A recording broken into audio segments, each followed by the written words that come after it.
তোমার অডিশন লাগবে না, এমনিতেই কাজ করে নিলাম।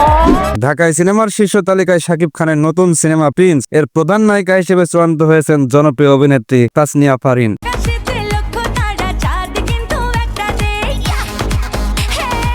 বিশ্বস্ত সূত্রে জানা যায়, সিনেমার মূল নায়িকা চরিত্রের অভিনয়ের কথা ছিল কলকাতার অভিনেত্রী ইদিকা পালের। বললাম না, you are a son of a bitch. তবে পারিশ্রমিক বেশি চাওয়ায় তাকে আর রাখা হয়নি, তার জায়গায় প্রধান চরিত্রটি পাচ্ছেন ফারিন। স্যার, আমি কেসটা রিওপেন করতে চাই। আর ফারিনের আগে নির্ধারিত চরিত্রের নিয়োগ দেওয়া হবে আরও এক নতুন নায়িকাকে।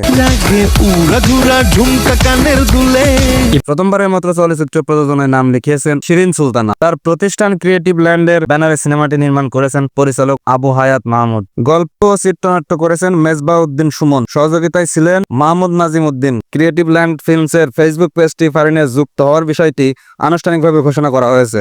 সবকিছু ঠিক থাকলে আগামী ঈদ উল ফিতরেই মুক্তি পাবে শাকিব ও ফারিন জুটির এই প্রতীক্ষিত সিনেমা। নতুন জুটির রসায়ন দেখার অপেক্ষায় এখন দর্শক। অফিসিয়ালি চুক্তিবদ্ধ হলেন তাসনিয়া ফারিন। ফিল্ম ছবির নায়িকা নিয়ে নানান আলোচনা চলেছিল। একাধিক নায়িকার গুঞ্জন শোনা গেলেও অফিসিয়ালি চুক্তিবদ্ধ হলো নাটকের জনপ্রিয় নায়িকা তাসনিয়া ফারিন।